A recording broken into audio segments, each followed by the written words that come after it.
بسم اللہ الرحمن الرحیم والسلام علی من اتبع الہدی۔ ہدایت کی اتباع کرنے والوں کو راحت دو جہاں قرآن چینل کی طرف سے سلام عرض ہے۔ تمام تعریفیں اس پروردگار کے لیے ہیں جو زندہ سے مردہ اور مردہ سے زندہ کو پیدا فرماتا رہتا ہے۔ لاکھوں درود و سلام ہوں محمد و آل محمد پر۔ سامعین کرام صاحبان ایمان، ہمارے آج کے سبق کا موضوع ہے سورہ بقرہ کی آیت نمبر 259۔ تو آئیے پروردگار کے پاک نام سے اپنے سبق کا آغاز کرتے ہیں۔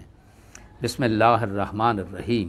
او کالذی مر علی قریۃ وہی خاویۃ علی عروشها قال انا یحیی ہذہ اللہ بعد موتها فاماتہ اللہ مئۃ عام ثم بعثہ قال کم لبثت قال لبثت یومن او بعض یومن قال بل لبثت مئۃ عام فانظر الی طعامک وشرابک لم یتسنہ وانظر الی حمارک ولنجعلک آیۃ للناس وانظر الی العظام کیف ننشزها ثم نقصوها لحما فلما تبین له قال اعلم ان اللہ علی کل شیء قدیر۔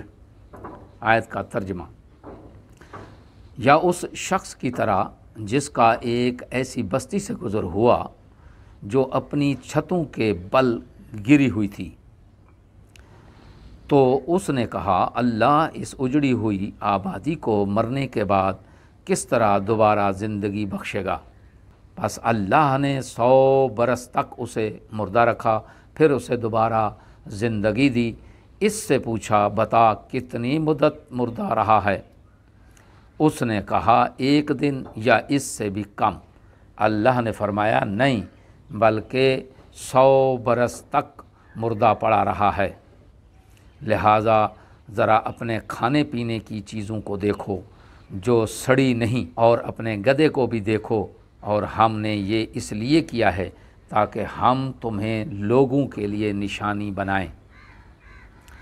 اور پھر ان ہڈیوں کو دیکھو، ہم انہیں کس طرح اٹھاتے ہیں، پھر ان پر گوشت چڑھا دیتے ہیں۔ جب اس پر حقیقت عیاں ہو گئی تو اس نے کہا کہ میں جانتا ہوں کہ اللہ ہر چیز پر قدرت رکھتا ہے۔ آیت کی تفسیر: قرآن مجید نے نہ اس نبی کا نام لیا ہے اور نہ اس بستی کا نام لیا ہے، البتہ روایات میں اختلاف کے ساتھ اس نبی کا ذکر آیا ہے۔ حضرت امام جعفر صادق علیہ السلام سے مروی ہے کہ یہ نبی حضرت عزیر علیہ السلام تھے۔ حضرت عزیر علیہ السلام سلسلہ بنی اسرائیل کے ایک پیغمبر ہیں جو 5ویں صدی قبل مسیح میں مبعوث ہوئے تھے۔ آپ علیہ السلام کو کاتب تورات ہونے کی حیثیت سے بھی خاصی شہرت حاصل ہے۔ یہی قول حضرت علی علیہ السلام کا بھی ہے اور حضرت ابن عباس کا بھی ہے۔ اس بستی کے بارے میں بھی اختلاف ہے۔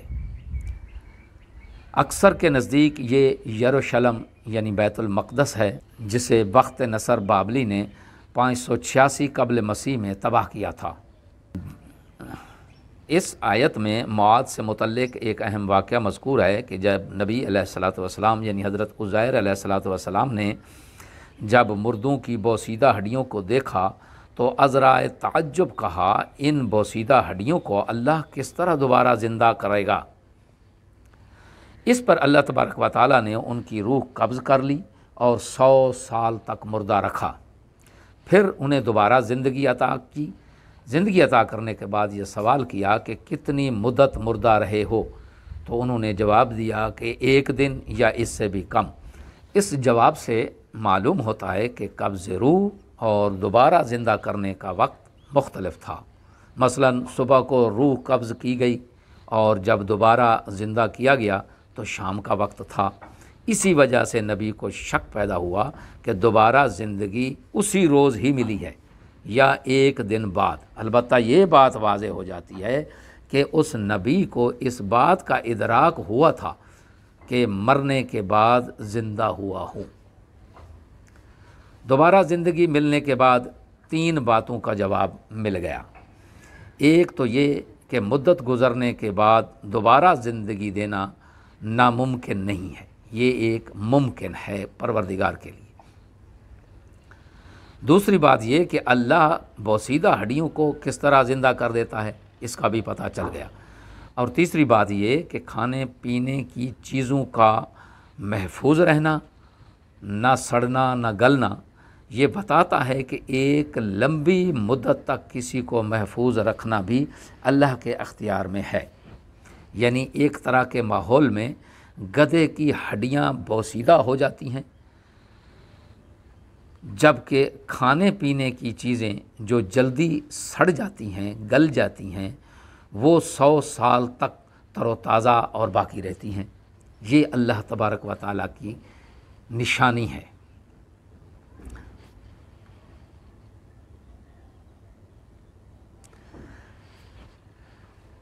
در حقیقت اس نبی کے ذہن میں یہ سوال پیدا ہوا تھا کہ اللہ مردوں کو کس طرح زندہ کرتا ہے۔ اس سوال کے جواب میں اللہ نے خود اس کی روح قبض کی، پھر انہیں جلا دیا، پھر انہیں دوبارہ زندگی عطا کر دی اور فرمایا اس طرح زندہ کرتا ہوں۔ لیکن اگر انہیں خواب میں، جیسے کہ کچھ تفاسیر میں یہ لکھا ہوا ہے کہ یہ اصحاب کہف کی طرح ان کو سلا دیا گیا اور یہ خواب کا سارا منظر ہے، لیکن اگر انہیں خواب میں رکھا گیا ہوتا تو یہ اس سوال کا جواب نہیں بنتا تھا، کیونکہ طویل خواب سے بیدار کرنے سے مردوں اور بوسیدہ ہڈیوں کو دوبارہ زندگی دینا ثابت نہیں ہوتا۔ نبی کی زبان سے لفظ موت یعنی بعد موتہا جس معنی میں استعمال ہوا ہے، اللہ کی زبان سے فاماتہ، اسے مردہ کر دیا، بھی اسی معنی میں استعمال ہو رہا ہے۔ وانظر الی حمارک، اپنے گدھے کو دیکھو۔ معلوم ہوتا ہے کہ گدھے کی بوسیدہ ہڈیوں کو اس بات کی دلیل کے طور پر دکھایا جا رہا ہے کہ سائل کو اس قسم کی حالت سے دوبارہ زندہ کیا گیا ہے۔ وانظر الی عظام کیف ننشزها ثم نقصوها لحما، پھر ہڈیوں کو دیکھو، ہم انہیں کس طرح اٹھاتے ہیں، پھر ان پر گوشت چڑھا دیتے ہیں۔ حیات بعد الممات کی یہ دلیل ہے۔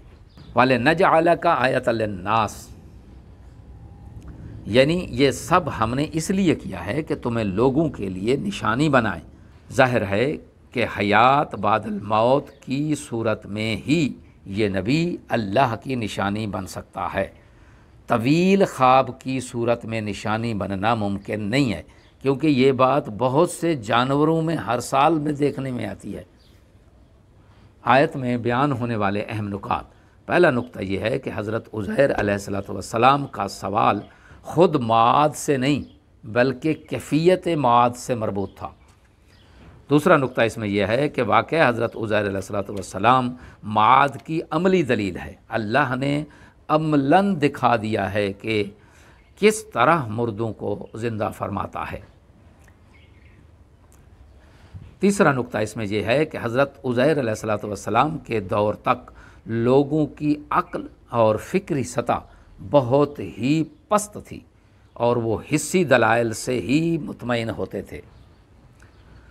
چوتھی بات اس میں یہ ہے کہ معجزات کی تعویل کرنا اللہ کی قدرت کاملہ میں شک کرنے کے مترادف ہے۔